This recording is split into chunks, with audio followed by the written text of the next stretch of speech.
O lofa whapelepele ia te I mātou. Ina ia maua e mātou o leo la tau te tongo ia te oe.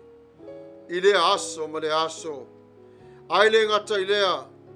Le aso tā ua le li I lo mātou ni yola. Whawhitai ma lau sāwalia whataso le ne yolanga mai mātou. I le whatasi mai o la o fio. I so se vaitau lava o ngā tupulanga. Ia I oe whabarava. Le vai o Mafuta. I timo te ia I mātou I pongsa. La mare whawhitapi o le nao ni yas. I matua I oe te patua. O whaamoi. O lo yo au mātua ye. Whawhitai o mātua ina lava ngā pa ia I mātou. Ma whata tuai I ngā whora o I ngā fio. A mai se lo fo mātua. Mātua te atu ia te oe le whatai. E o pere. O le tau. Ia lo mata I o tangai no tanga. Ia I o lo noe. Ia lavo le alisa si fong. E mātua fia tu ia toe. Tau te vai le tua mātua maa ngā wenga. Mātua tō anu tu le lo salau sori I mātua. Whawhitai o lo ina aigua e fo I te mātua. Ai vai awhi manga o whina mata sia I o lo. Whawhitai o wali I e. Whawina me se matu wherei le tai amatu o fie. Vi whai e whunga o lau watu maua. A le tau te na fōi I inga I fio. A tau te I atu oi. Me alo tisiri me tau o e wa I mai. Whawhitai o matou ta mapa ia. I le langi nei. Ai mai te whaima o rala le lei. Ia Viiga o la fio. Whawhitai o matou ta mapa ia. Tau ia te matou. Tangi ate ai mala le tua matou ta maa. A o tala fifia o la fio. Vai whamau o la fio. I le eise taswa asli a toilo matou tai. Matou te tomo vavai I la lue ma yoa. Ia I lava o whawava. Whawhitai mo so matou atu nu sa loa. Au ma lom ma siofo. Na fionga mai ta I pare mia. Le sui pare mia ma le siofo. Te gata I pa ia ma ua fofu no Samoa. Tofi o Amene le tua le apeneta. Nui na wango I tu maa lo taito tasi lo maa tuali ie. Whawhitai lo maa tuta. I ulawe na whaatio le tofo lau e le niulanga. Ono mai ma kupunga sino. Ai maa tau te tonu le ie tofa mara ta singa ia te lato. Whawhitai mo tu wila mamma. Whawhitai lo lawa whenga alo. Nga maa lo whaavae le ie matasi ma le nea tunu amika. Tō maruta ia. Alo whangia le kohana ma le sio le suko va ma le masio. Le pima walunga le lawa whore kaneta whono whaitua whono. Fesoa soani a wafio na yonga. O anga te ila tu sairo la tu ande ni Yesu. Ma le fo le so fwa. Ila lofa mayanga ni la wio. Ila ina ala mata ngata wa yang sala fia. Ai ka pe le fatala le ye mfa lu ngalo na oi. Le tualu matu ma pa ia. Mato te fo ila wo fifa mo fa manga te mato. Mato te manto hala le fat singa. Ai sing mai na sala ia te mato. Na pule na fio I mato ni la. Ai na wo fio ta ele o matu ni fat. Fa le mo le fa ngalo ia te mato to. E alo fangelo ma yo tu. O le so ma eo. Ma nu mai le ie pe ona ese fi. Fa fai o le fai o ngalu wenga fa malo lo te tonu ia te I mato. Ono me se tu o mato. Fa fai o mato yo la tu Tapua'i. Le tu lo tu mapa ia. Pa ai mata fo o le fa o. Ma se amanga fo tu sa se trata. Fa ina. Pa malo le la wo fi to Yesu Kristo. Yo e o mato tu we. Ma le mato tu se fe nga ma Yesu. Ai la vo ai va ia te mato tas.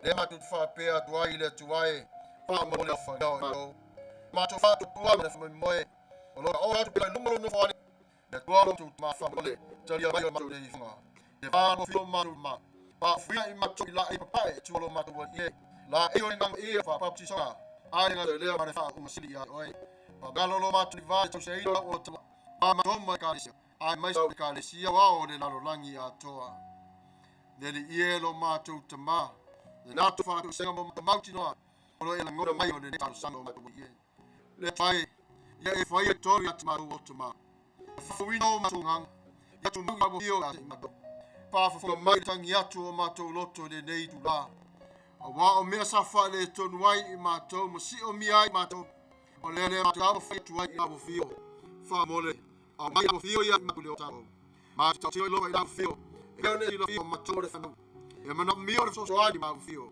ya mai le ma ai ngai la le ya fu mai ma ya e to le to ma to ma fa la le ala ma to te sava va di ai ma la fio o ya ma to tia ma to a fa mai o ma o sami ma ta ya au ne me ma ai o ma ne fa ai fo e sava ma wa yo re fo ma to te talo I la fio ile file ma ya o le to ya o ya ma fa po ni ma to I mi ma lava ya ma to le ne yo le ne langa lo tu mapa e fa ia mato e ana no fa mai so Maia te mato ia na to au filo ia yo manos e man te i tau lo tupu ne mangi ile tu fa le nganga fa Manuia Samuelu na ngamelo ia fa na foi tu vila mau ia lo fa no mato te mato no fa si mato ui pela fio mato yo lo Tapua'i mato te tau la fio i Tuavao Yesu Cristo o lo mato na malava lunga Tatou lo mato fa na usa o ia fa ia te i mato le tuai Amene.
Reading of God's word in English dialects and Samoan dialects. Our Bible reading for today will come to us from the New Revised Standard from the Old Testament, Ezekiel chapter 18, verses 1 to 17. From the Old Testament, Ezekiel chapter 18, verses 1 to 17. We will be reading responsibly reading. Let us hear the word of God. The word of the Lord came to me. the land of Israel. The parents had eaten sour grapes, and the children's teeth are set on it. As I live, says Lord God, this proverb shall no more be used by you in Israel. Know that only lives are mine. the life of the parent as well as the life of the child is mine. It is only the person who sins shall die. If a man is righteous and does what is lawful and right, If he doesn't eat upon the mountains, or lift up his eyes of the house of Israel, does not defile his neighbor's wife, or approach a woman during her menstrual period, does not oppress anyone, but restores to the debtor he is pledged, commits no robbery, gives his bread to the follows my statutes, and is carefully to observe my ordinance, acting faithfully, such a one is righteous. He shall surely live, says the Lord God. if he has a son who is violent, a shedder of blood, Who does anything of these things, though his father does none of them, who eats upon the mountains, defiles his neighbor's wife, oppresses the poor and needy, commits robbery, does not restore the pledge, lifts up his eyes to the idols, commits abomination, take advantage or accrued interest. Shall he then live? He shall not. He has not done all these abominable things. He shall surely die. His blood shall be upon himself. But if this man has a son who sees all the sins that his father has done, considers, and does not do likewise, Who does not eat upon the mountains, or lift up his eyes to the idols of the house of Israel, does not defile his neighbor's wife, does not wrong anyone, exacts no pledge, commits no robbery, but gives his bread to the hungry and covers the naked with comment, and verse 17, withhold his hand from iniquity, takes no advance or curd interest, observes my ordinance, and follows my statutes. He shall not die for his father's iniquity, he shall surely live. FAITAU wina o fionga pa ia le tua ni ngana fa Samoa. Mai le whenga inga Tuai. Esekielu o rona mata upu se fulu marivalu. Tatou te FAITAU whalafula fua I whaipu mua mua. E whaangata mai le se fulu marifitu. Mai le whenga inga Tuai. Esekielu o rona mata upu se fulu marivalu. Tatou te FAITAU whalafula fua I whaipu mua mua. E whapau mai whai upo se whalo marifetu. O mai fo I rea whionga e li I a te au, ua wha apea mai. Me o tō whai ai le nei whaatusa I le lau ele o Israel, e whapea, wa aina e ta mā o vine moto, ai māngia ngia ai nifo o le whanau. Olo o lau, olo whetalai mai le li I le tua. E le toi whai lava o taulo na whaatusa I Israelu.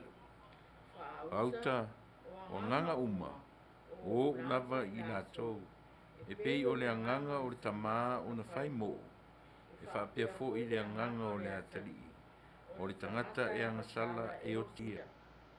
Ai a whai e ami o tonu le tangata. Ma ua whai e ia le ami o e te tau ma le ami o tonu.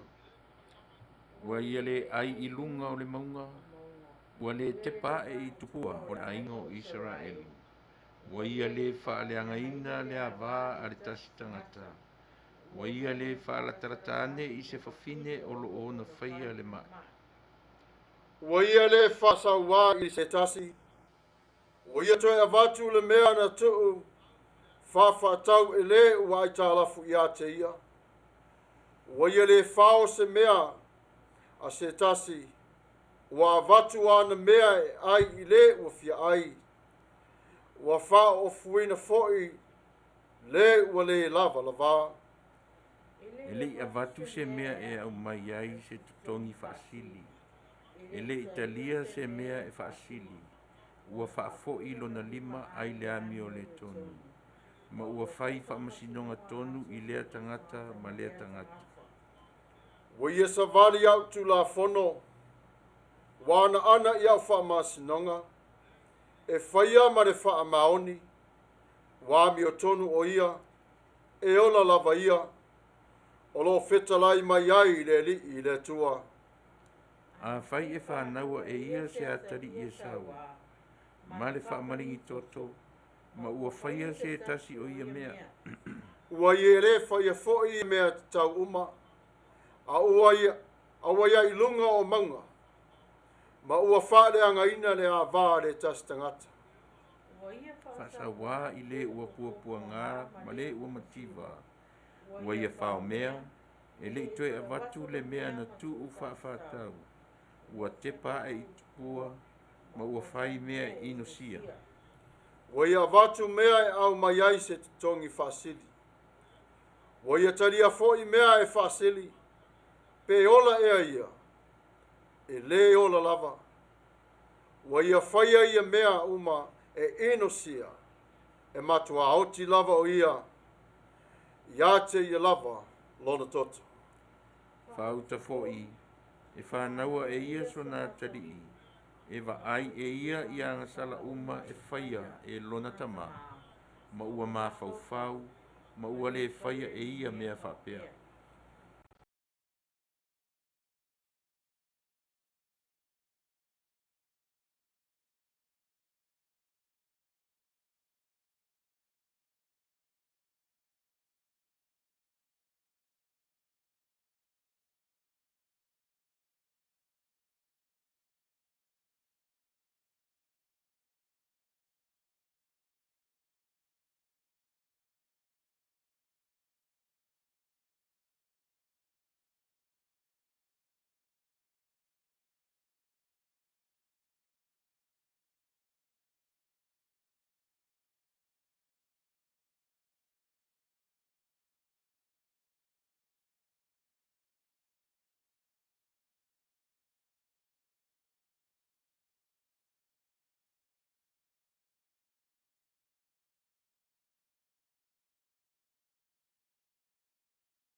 Ele iai lunga o mauna.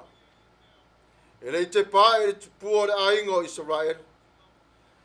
Ele I whalenga ina le awā a le tas tangata. Ele whasaua foi o ia I se tasi. Ele I tāwhia le mea na tuu whaafakau. Ele I whaoa foi se mea. A ua Mai o le whaoto I o tau se tau. Ele whaoto lei. O tau nā whaoto le mai le tau. O la te tāwe. Mai mai toa. A le esi mai te tungo whale. Nā te ope au. O no mele ua sa i ono hai. Asi ma ai tu. Ai whapea tau. E umai haungu langa. E sa unga langa tua. O lai fō le whawhito. O lo tau sabai mai o tonu. Ma whai i tua. O la avai atala. Wha o le maru mea. Ai sima toa o sulia I te iari whato. O ia soma I tau ono sulia ngā. Mai whau I le wasia. E amalai lana. O mai ai. Oi. Sia o e whamari. Am whetau ai. Le amsala I te. O mafu ai. Na mangi o tui. A while mo o whenama o ini a rai o Israelu I nei popo ngā mawhainta o no manai subis. Na leo lo tawita. Ia le. Mai a hawa I o au atusa. Ia o langa o te kata. E Tapua'i tu. Nā loa leski I a uri. E whaman tu ai o suia o te. Peo nano sola sa Israel. A te tarai tona o whai. Ai ngai te to. E ai o lau tu. E ofea toi mame. O la whau. O ena whili tau langa. A wale nei o langa o tātou ala. O le le mame le ia tau efa. Ale ale. Foi essa filha tanga sala Israel e a se tino o fosia Tatou le ola o Fagalilo. Ai te ia tu isu eu bon sa la la. Ele fa mai Yesu bon sala ma sai fana. E fana yo te ia sala. E pe su te ia sa fana ngai tu. Na ta non ba ma. O se. Te na te ma tonu ita. Mai ele man so no ma ko. Le ma fai ma le pa to na fana. O ma to ni tu a. Ona ale so mo ma no fana te ko fana le tu. Ta boy. Visitting tell us say I want to tell you I want to know I want to tell you I want to fape le sala na bangi ye for that I want to tell you me again it's so full if feel for much word I'm going to let us go you say that what there they also lot of for that of also remember to know it all you name my for the all two of that Amene mapane boli le tu na esa ni na wo faim fa mafu fonga e te tonu I atea. Whasolo te toa, te hau le toa. Whamaharu se se, whawhau la whana. E whawhale tu oi, nā le uru whana oi. E moni, na whawhana e whaimisi. A te tau le toa, nā whai ai suimis. E ngā whau mei o nei, e te mai o pisa. E whan mai ta mea, awa iare whana o tupu tolo tala. E whanga te fōu e atai, I te tele whapea. Wai o holo sai no e wasa. Pule nisi o tai. E whaiwa ali whaila, e tūte waf. A se whaiwa tele, I na whailunga ngau, te lawaria. E loa I nāne mā losi o le tau mua o usa. Lese tale fota ele ya olcho na fati me. Ai mai le tendo o donso. Alona do sanganga. But then we take responsibility to our lives. Our actions speak louder than words. And sometimes we hide our feelings behind our actions. We need aim each other. This is this is nice. But it's little us one purpose people complete not abuse in the land as well. The parents this is our miracle. The parents is our fate and the teeth are set on edge. Eventually the message was taken. Because it is simple and both later on these verbs, right as God, what the verse are in the midst of the lives. And that's it. Let me remind you, time to pull this syrup from now as soon as possible. Today is the day of arbitration. Sometimes we take ourselves in the midst of storm. Sometimes we life excuses. Sometimes we finger pointing this. And sometimes not to own faults. Place this positivity, equally, do things by God. Right? Loving kinds of comings while our actions resonate through generations and generation has a effect. We are not much with EOB. Think about how we must visit us all again. Before God made us favorite children, the people children they would be punished for sins of their ancestors. But don't. Now you see that. Now you see that. Immature. But God's word God it was teaching the Democrats. Fuck. They meant to the but blind them.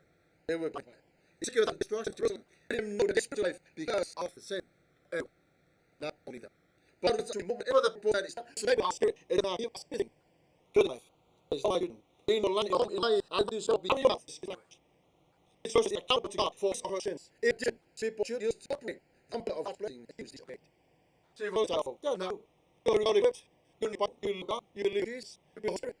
You pray. This is not your life. Not your story. But when someone is to you, be wise and mindful. Love. The person says, God is perfect. But he also dispenses justice. His perfect love causes him to be merciful to those who recognize their sin and turn back to him. Some reason how. We die of physical and spiritually. Just this always the make. God's no joy in death. He wants everybody to say have a relationship with him before their life. And then God wants us to today to have that relationship now, waiting for his rise. stay in generation of salvation. So therefore, invitation for you this. For God so loved the world that he gave his son and only son. And whoever lives in him shall not perish, but have eternal life. That's your message told with through this. Think about it. God will keep words to it be on as well. As God the greatest wrong world is for church the company of and the Lord is God himself. You will walk away from God. You are not get away from God. We need to trust God away from him. We will have to step into the midst of our lives, do stuff in us from all unrighteousness. Have an appointment with God today to see what he can do in your life. Your place of holiness, because he is God, he is love. May God soft out of peace will stand for you through and through. The Holy Spirit explains the coming of our Lord Jesus Christ. The Lord God is faithful, and he will do it. May the blessing of all her for the rest on is fish on you until to cover you in my name. Amen. So we've got to let's walk about Sunday.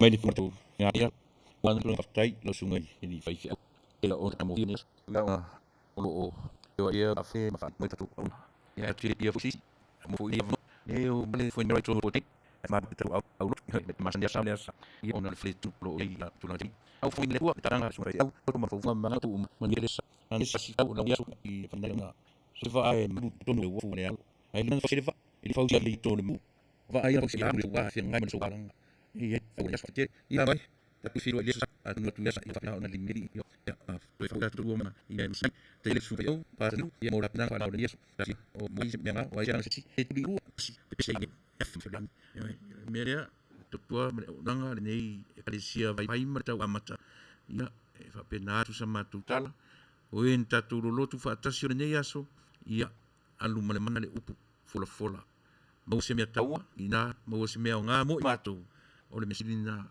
ole me o yele to lua por to ngoa fina ngalo tonu ngalo Tatou ya fatu mele tua AUTU pasta Samuelu fia sa ili yo na fanga e fanga nai nganga to te ya ono fa pia ona fia ai ma fia feinu yo ile upo le tua mani fa mani tele mele tua Samuelu le tunu pele Samuelu na lua fainga malo tu to tasi man fainga malo Amerika Samoa tu la manua ye au lofa malanga le fa so le tua yo to lunga fa pena fo iso se Samoa iso se tafa ore ni la rangi New Zealand Australia Europa o sa tu tonu ai mai se fo iso tama fa nau vainga au ne tu ma so se tu ye au fa ola au le yo Tatou ta yo fo yo fa ngai mama yo tino tonu fa pupi fa ngai mo fa malanga ia pa ia tu le AUTU ne yaso ya sama tu fa ya tu le i le leo fa kono ya o fa ia masui e matua i tala fa pena ya o lava fa fon anga Samoa Tatou to i lo i foi i le so taia i pe a ngalo fa i le tua fa telefonia le tua i le sunga fa FAITAU Samuelu Manuia ia ne yaso fa ngai fa au mangalo nga so i fo Samoa Tatou fai u le talo le tualo matou tamapa ia the neighbor told me to leave to inga I love you. Na mata mai lava le suafo I Yesu Kristo. Ale foi o toi fai wina I lo suafa. Le tualo matou tamapa ia. Famari mai ate matou umalvalo matou tama. Alo fangia o matou nei ola tupu Tapua'i ate o Yesu Kristo. Lo matou ali imo matou faula. Amene.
you.